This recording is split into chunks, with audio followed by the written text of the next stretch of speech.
Book 39, the Paramarthasara Vimarshini, the commentary on the essence of the Supreme Truth. Summary: Abhinavagupta wrote the Paramarthasara, Book 11, as an easy-to-memorize summary of the teachings. This text is the detailed commentary on that summary by his student.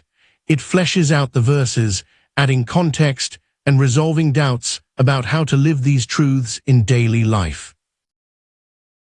Author: Yogaraja, c. 11th century CE. About the author: a devoted disciple of Abhinavagupta who lived in the generation following the great master. His work ensured that the oral explanations of Abhinavagupta were written down and preserved for future generations. Chapter 1: The Absolute Canvas. The ground of being. Kshemaraja speaks, "The truth is simple, but the mind loves to be confused. I write this commentary to pull the thread tight. If you have understood the previous volumes, this is the seal upon the wax." The universe is a single shimmering canvas of light. It is not made of parts, it is made of glares. The mountain is a glare of solidity, the water is a glare of flow. The canvas is Shiva, the paint is Shakti, and you are the eye that allows the painting to exist. Without the eye, the canvas is blank and the paint is dry. Chapter 2: The Logic of the Descent. The why of the world. Why did the one become the many? Because love requires an other. The Absolute wanted to look into a mirror and see its own beauty. But a mirror is not enough. The Absolute wanted to feel the thrill of the search, so it hid itself in the dust, in the blood, and in the bone. The descent is not a fall from grace. It is a dive into the depth of the game. Chapter 3: The 36 Steps Re-Examined. The geometry of home. Recall the 36 levels. They are not miles of road, they are degrees of frequency. When the vibration is high, you are Shiva. When the vibration is low, you are a stone. The path of return is simply the act of speeding up. You melt the stone of the ego into the water of the mind into the fire of the intellect, and the fire of the intellect into the air of the spirit. At the top, the sequence stops, the music ends, and the silence begins. Chapter 4: The Mystery of the Individual. Purusha Vimarshini. The individual is a masterpiece of deception. It is the infinite, holding its breath and pretending to be small. The soul is like a man who has tied his own hands and is now crying for help. The bonds are made of your own thoughts. Recognition is the moment you realize your hands were never tied. The me is a costume that the I is wearing. Chapter 5: The Alchemy of Karma. The burning of the seeds. Karma is the memory of the shadow. As long as you think you are the doer, you are responsible for the results. But when you realize you are the witness, the fire of awareness burns the seeds of the past.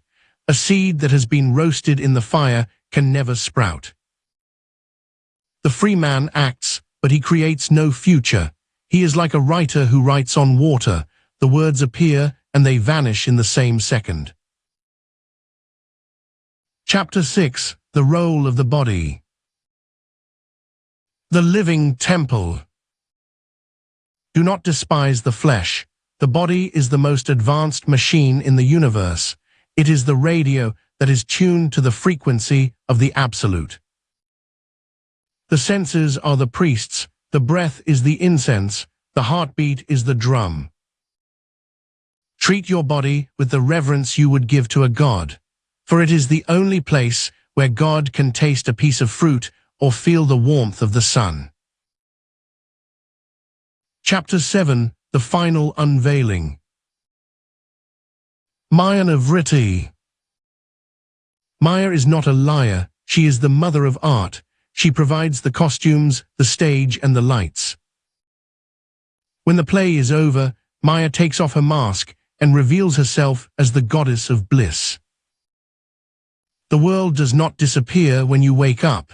It just stops being a prison and becomes a playground. Chapter 8: The Weight of Grace. Shaktipat. Effort is a ladder, grace is the ground. You can climb for 1,000 years, but you will only be free when you fall. The descent of grace is the moment the Absolute decides to stop the game of hide-and-seek. It is a sudden, blinding light. Once you have seen the light, the darkness can never return. Even if the clouds come, you know the sun is there. Chapter 4: The Identity of the Guru. The external self. The Guru is not a person. The Guru is a shattering.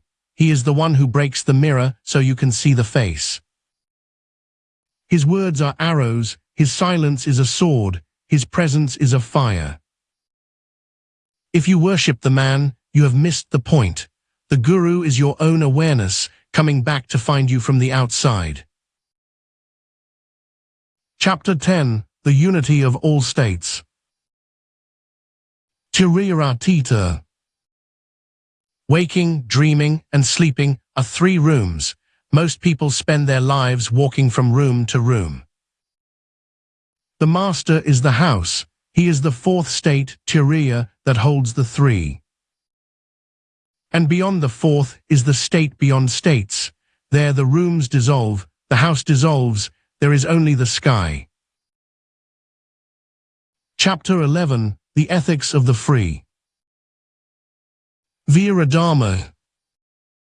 What is the good? The good is that which expands the heart. What is evil? Evil is that which contracts it. The free man is beyond the rules of the sheep. He does not follow the law because he is afraid of punishment. He follows the law because he is the lawgiver. His only duty is to remain in the light. Chapter 12: The Recognition of Sound. Mantravanana. Every sound is a movement of Shakti. Every word is a temple of Shiva. The world was spoken into being, and it can be spoken back into silence. When you speak the truth, your words have the weight of mountains. When you speak from the self, your voice is the roar of the ocean. Chapter 13: The Final Resting Point. Vishramti. Rest is the nature of the self. Activity is the nature of the mind. You do not need to stop the mind to find rest. You just need to move your weight from the mind to the self. Sink into your own center. Be the unmoving hub of the spinning world. Chapter 14: The Unity of Every Experience. Sarvam Shivamayam. Listen closely. The 36 levels of reality are not stacked on top of each other. They are present in every single moment. The taste of water is the entire descent of Shiva. The touch of a hand is the complete unfolding of the goddess. There is no experience that is not God. Even the most trivial sensation is the Absolute vibrating at a specific frequency. If you can see the whole ocean in a single drop, you have mastered the essence. Worship the ordinary. The sacred is not hidden, it is hiding in plain sight. Chapter 15: The Beyond Reflection. Darshanartita. The masters say the world is a reflection in a mirror, but this is only a teaching to get you to look at the mirror. When the realization is complete, the distinction between the mirror and the reflection dissolves. There is no mirror and there is no face. There is only a single, undivided, shimmering being. To call it a reflection is to imply there is something else, but there is nothing else. This is the ultimate silence, The metaphors are discarded, the I stands alone. Chapter 16. The Absolute Completion. Conclusion. The examination is done. The essence has been extracted. These books have led you to this moment. There is nothing left to say. There is only the seeing. Shiva, Shiva, Shiva, the world is full, the heart is home. Om Tat Sat.